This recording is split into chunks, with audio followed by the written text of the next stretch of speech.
Yeah, look at the statue I made. It's beautiful. Someone finished it. And it's the whole family. Just like your dad imagined. Thought it might be a nice surprise for the ceremony. You carved it? Junior, since when can you do something like this? Since today.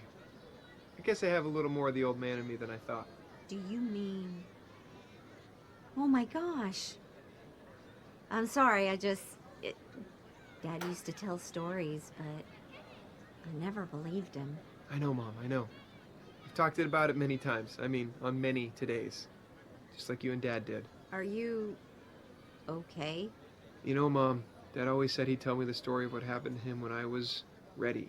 Clearly, he never thought I was. I don't know, looking at this statue. Dad would have said it himself. You've grown so much since yesterday. You're ready, Philip. I wish he was here. I've lived this day so many times, Mom. I wish I could ask him how he got out of this. Could I borrow you after the ceremony? There's something I'd like to show you. Now, come on. Someone's got to get up there and make a speech. It's not going to be me. All right, everyone settle down. We're They're here all to good celebrate now. Phil Connors. And to kick things off, here's Phil Jr. to say a little something from the heart. What's up, Punxsutawney? That's right, I'm back in my hometown and taking all of you with me for an extra special episode of Glass Half Filled.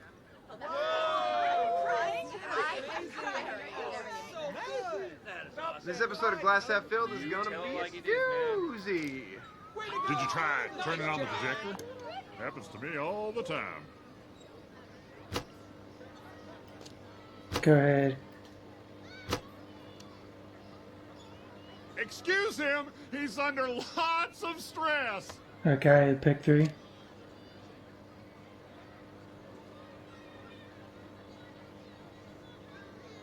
Bing! Jake always likes a story about him. So carving, because I've Pull on done the slide carving. tray handle to change the picture. I was not expecting to make a speech today, but let's see if old Ned the Head can dust off the old noodle and shoot from the hip. No. Come on, man. Howdy there, Punxsutawney. Aren't y'all Right. looking swell? I tell you, I was not expecting to... You know, I'm here today to honor a great man. Phil Connors was not only my best friend, he was Punxsutawney. You see, Phil Connors was a pillar of this community because he could see in us what others couldn't. He made us care for each other. I used to think that, figuratively speaking, there was a little Phil Connors in all of us. But this morning I discovered that's absolutely true. I have to confess something.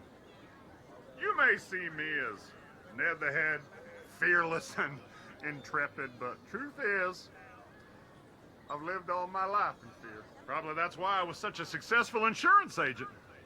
I cared about risk and percentages. I lived measuring that fear, hiding from it. Nobody should live in fear. This morning, my mentor, Phil Connors, spoke to me. Well, his son, Phil Jr., did. But it was definitely our beloved Phil's words. Thank you, Junior. Phil told me this. Choices in life are like the Ryerson Shuffle. No risk, no joy. And he was damn right. You cannot control life, but you can make your choices. Sarah, you never had fear in chasing your dreams. I will help you build your bookstore into the best little bookaloo Pennsylvania has ever seen, or I'll eat my hat. Phil, this is for you. So what do you say, Punxsutawney? You ready to keep this hootenanny going? You ready to shake your keister and show Phil some love? Thank you, everyone, for coming, but the party's not over. We will now proceed to the T-shirt giveaway. That wasn't such a bad What do you speech. say, Phil? Do you want to give some happiness out? Hope I don't have to carve the statue again just to do it. Nice job, Junior.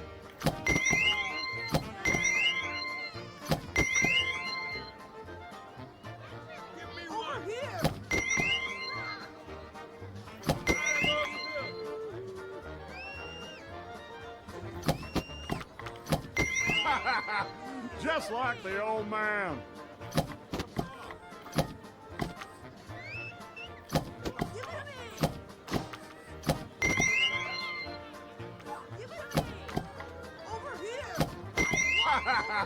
Just like the old man.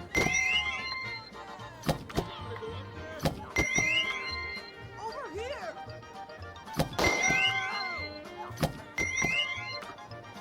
Oh yeah, killed that. Phil, I haven't gotten an upload. What's going on? Oh, hey, Lola. Oh, no, I'm just not doing the whole speech vlog whatever thing today because it doesn't go anywhere. And it seems like a big waste of time. What? What is wrong with you? I mean, besides your overwhelming father issues, this is your big opportunity. This vlog is your way out. I don't think there is a way out, Lola. Alright. That was beautiful, Junior. Will you join me now? I want to show you something. No, I want to give a speech. I was just trying to pick the right slides, that's all.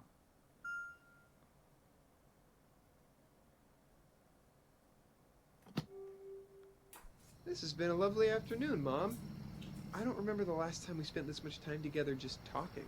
As soon as I saw that sculpture, I knew what you were going through.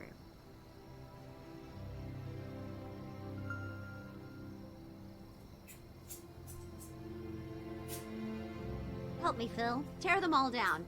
I can't see where to pull from. I think you can pull from there. Great. Now take those two. Why am I doing this? I want to show you something behind the posters.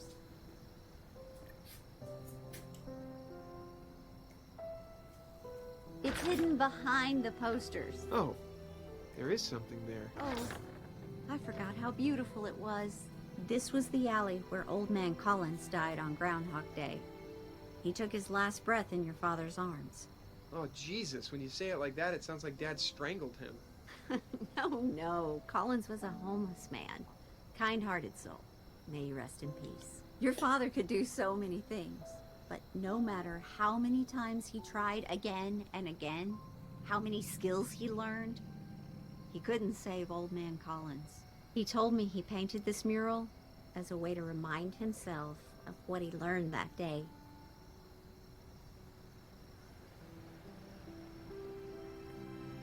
"802."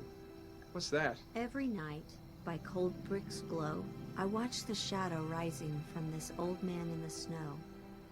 At 8:02, we let it go. Did you just freestyle that? It's a haiku your father wrote about that night with Old Man Collins. Of course it is. Is that star supposed to be heaven or something? Heaven, nothingness, whatever you want. I think for Phil, it was a reminder not to take any of this for granted. What do you mean? Phil told me once he had learned to adjust to hopelessness. He had to let go and just embrace it. The guy seems pretty happy to be dead. Your father always thought that death was not a tragedy. It was more like being released. You sure Dad didn't murder him? When Dad died, it happened suddenly, and he knew what was happening. But then he smiled at me, and he said, "It's okay. I'm ready." And then he took a last breath, and he let it go. But Mom, what if I never get out of it? I've helped people today. I've made amends. I've made lives better. If every day starts all over again, what does any of it matter? Oh, it matters, Junior.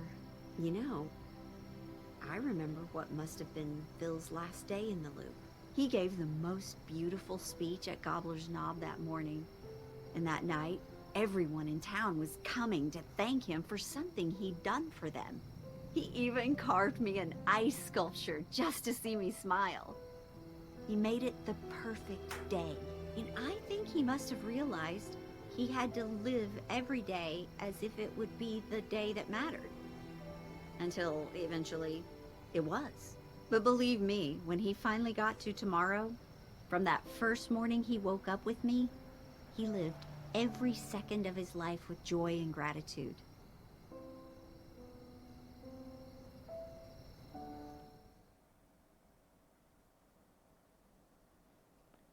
Came pretty close to perfect day if I'm not there yet. Oops.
Hey, you're doing great, Junior.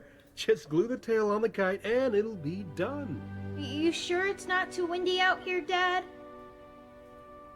No, it's perfect. There's a strong southward gust coming off Lake Erie, giving us sustained winds of probably about 27 miles per hour. But Dad, what if I can't hold on and it gets blown away? Well, then it gets blown away. Just like everything, kid.